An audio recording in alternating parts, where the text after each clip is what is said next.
Hello friends, எல்லோரும் எப்படி இருக்கீங்க? இந்த வீடியோ பார்த்தீங்கன்னா ஃபர்ஸ்ட் நம்ம வந்து ஒரு டேபிள் மேட் பின்னிருந்தோம் இல்லையா, அதோட பார்ட் 2 வீடியோ தான் இது. அதோட கண்டினியூஷன் தான். அதில் லாஸ்ட்டாக வந்து தேர்டு செயினில் ஜாயின் பண்ணுறதோட முடிச்சிருப்பேன். இதில் பார்த்தீங்கன்னா தேர்டு செயினில் ஜாயின் பண்ணதுக்கு அப்புறமா பக்கத்தில் நம்ம வந்து ஒரு டபுள் க்ரோஷே போட்டிருந்தோம் இல்லையா, அதுலேயும் வந்து நம்ம ஒரு ஸ்லிப் ஸ்டிச் போட்டு ஜாயின் பண்ணிக்கணும். அடுத்து இருக்கிற அந்த 2 செயின் கேப்பில் தான் வந்து நம்ம ரெட் கலர் த்ரெட்டை வந்து ஜாயின் பண்ண போகிறோம். அதுக்கு வந்துட்டு ரெட் கலர் த்ரெட்டை வந்து நம்ம முன்னாடி மாதிரியே தான், மற்ற எல்லா கலர்ஸும் நம்ம எப்படி வந்து நாட் இல்லாமல் ஜாயின் பண்ணோமோ அதே மாதிரியே தான் ஜாயின் பண்ணிக்க போகிறோம்.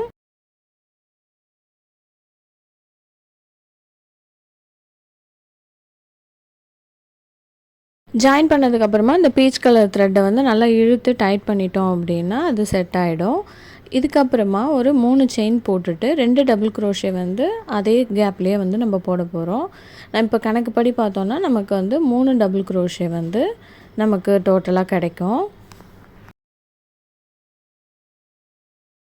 அகெயின் 2 செயின் போட்டுட்டு அடுத்து இருக்கிற 2 செயினோட கேப்பில் வந்துட்டு 3 டபுள் க்ரோஷே போடணும்.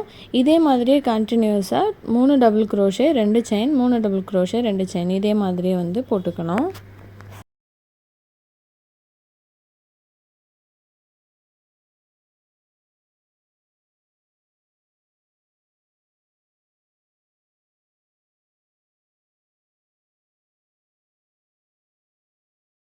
உங்களுக்கு சர்க்கிள் ரொம்ப பெருசாக வேணும்னா நீங்கள் வந்து ஒரு 3-4 ரவுண்டு கூட போட்டுக்கலாம். நான் வந்து 2 ரவுண்ட் தான் வந்து போட்டிருக்கிறேன். இப்போது 2 ரவுண்ட் முடிவில் வந்து இதை நம்ம ஜாயின் பண்ணிக்கலாம்.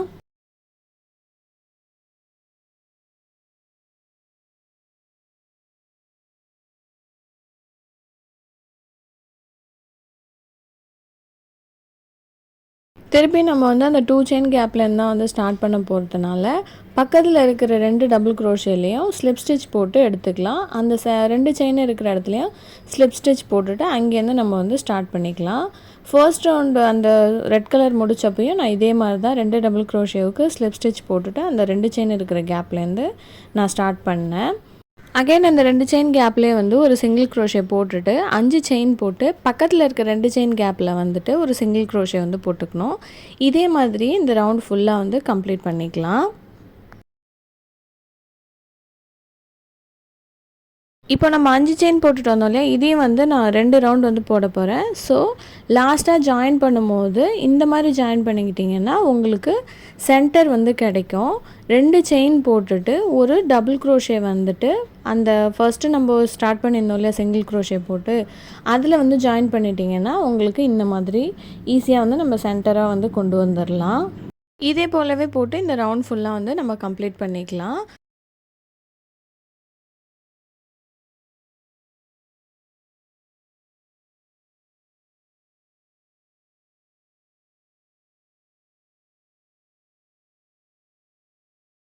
அடுத்து செகண்ட் ரவுண்ட் கம்ப்ளீட் பண்ணும்போது பார்த்திங்கன்னா நம்ம 2 செயின் அப்புறம் வந்து ஒரு டபுள் க்ரோஷே போட்டு அந்த த்ரெட்டை வந்து நம்ம சென்டரில் வர மாதிரி கொண்டு வந்துக்கலாம். இப்போ இதில் தான் வந்து அந்த போம் பால் மாதிரி நம்ம ரெடி பண்ணியிருந்தோம் இல்லையா, அது வந்து நம்ம இதில் பண்ண போகிறோம். ஃபர்ஸ்ட் வந்து நம்ம ஒரு 5 செயின் போட்டுக்கலாம். அதுக்கப்புறமா பார்த்தீங்கன்னா நம்ம நார்மலாக பஃப் ஸ்டிச்லாம் வந்து போடுவோம் இல்லையா, அது மாதிரி த்ரெட்டை கொஞ்சம் வந்து புல் பண்ணி இழுத்துக்கோங்க. இழுத்ததுக்கப்புறமா உங்களுக்கு வந்து அந்த பால் எவ்வளோ பெருசுக்கு வேணுமோ அந்த அளவுக்கு நீங்கள் வந்து அந்த லாஸ்ட் 5வது செயினில் வந்து இந்த மாதிரி கோத்து வந்து வாங்கணும். நம்ம நார்மல் பஃப் ஸ்டிச்சுக்கு போடுற மாதிரி நான் வந்து 3 டைம்ஸ் கோத்து வாங்கிட்டு எல்லா நூலையும் ஒரே இதாக வந்து சேர்த்து இழுத்து லாக் பண்ணிவிட்டு மேலே ஒரு செயின் போட்டு அந்த 5 செயின் இருக்கு இல்லையா, அதுக்கு கீழாடி கொண்டு வந்து இந்த மாதிரி ஜாயின் பண்ணிக்கோங்க. நான் உங்களுக்கு ஸ்லோவாக தான் வச்சுருக்கேன். நல்லா வந்து அதை கிளியராக பாருங்கள். ரொம்ப ஈஸியாகவே போட்டுடலாம் இந்த மாதிரி.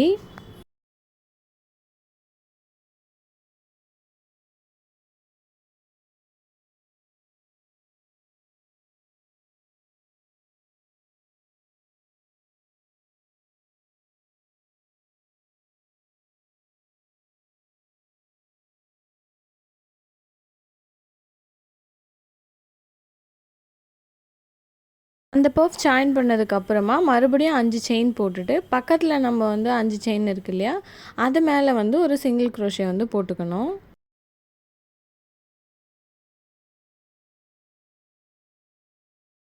அகைன் இந்த ப்ராசஸே வந்து நம்ம கண்டினியூ பண்ண வேண்டியதுதான். மறுபடியும் 5 செயின் போட்டுட்டு த்ரெட்டை கொஞ்சம் இழுத்துட்டு மறுபடியும் 3 டைம் வந்துட்டு அந்த லாஸ்ட் 5வது செயினில் கோர்த்து வாங்கிக்கணும். உங்களுக்கு வந்து 5 டைம்ஸ் வேணுனாலும் நீங்கள் கோர்த்து வாங்கிக்கலாம். அந்த பால் வந்து கொஞ்சம் நல்லா பெருசாக தெரியும்.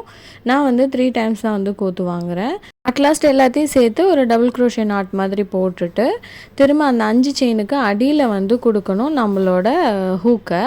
கொடுத்துட்டு அந்த த்ரெட்டை வெளியில் இழுத்து இந்த இடத்துல வந்து ஒரு நாட் மாதிரி நம்ம ஒன்று போட்டு செக்யூர் பண்ணிக்கணும்.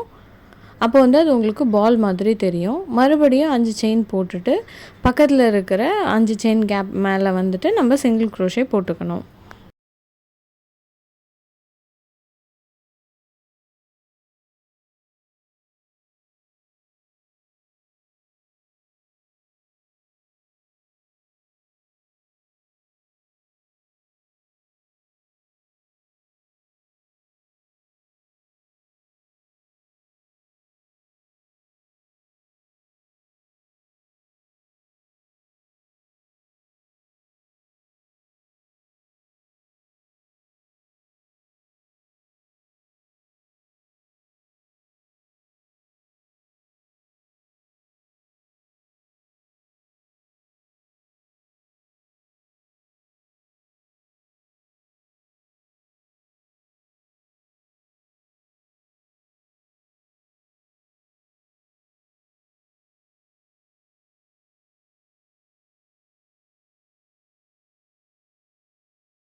இந்த ரவுண்ட் ஃபுல்லாக போட்டு முடிச்சுட்டு லாஸ்ட்டாக அதை ஜாயின் பண்ணதுக்கப்புறமா ஒரு செயின் போட்டுட்டு அந்த த்ரெட்டை வந்து கட் பண்ணிக்கோங்க. பேலன்ஸ் இருக்கிற த்ரெட்டை வந்து யான் நெடில் வச்சு உள்ளே வந்து இன்சர்ட் பண்ணிக்கோங்க. இங்கே மும்பையில் ஒரே மழையாக இருக்கிறதுனால நான் இப்போது லாஸ்ட்டாக அந்த வாய்ஸ் ஓவர் கொடுக்கும்போது செம மழை. அதனால தான் உங்களுக்கு நான் வாய்ஸ் ஓவர் கொடுக்கும்போது ஒரு மாதிரி பின்னாடி இரைச்சல் சத்தம் மாதிரி கேட்கும். அது மழையோட சத்தம் தான். அவ்வளோதான். ரொம்பவே சிம்பிள் அண்ட் ஈஸியான ஒரு டேபிள் மேட் வந்து நம்ம ரெடி பண்ணிட்டோம். இதுவே உங்களுக்கு அந்த லென்த் எவ்வளோ பெருசு வேணுமோ நீங்கள் அந்த அளவுக்கு சென்டர்லேருந்து இன்க்ரீஸ் பண்ணிக்கிட்டே போகலாம். இந்த வீடியோ பிடிச்சிருந்ததுன்னா லைக் பண்ணிக்கோங்க. மறக்காமல் நம்மளோட சேனலை சப்ஸ்கிரைப் பண்ணிக்கோங்க. இந்த மாதிரி உங்களோட ஃப்ரெண்ட்ஸ் யாராவது க்ரோஷேட் ஒர்க் பண்ணுறாங்கன்னா அவங்களுக்கு இந்த வீடியோவை ஷேர் பண்ணுங்கள். அவங்களுக்கு ரொம்ப யூஸ்ஃபுல்லாக இருக்கும். இந்த வீடியோ எப்படி இருந்துச்சுன்னு மறக்காமல் கமெண்ட்டில் சொல்லுங்கள். தேங்க்ஸ் ஃபார் வாட்சிங். Have a nice day friends.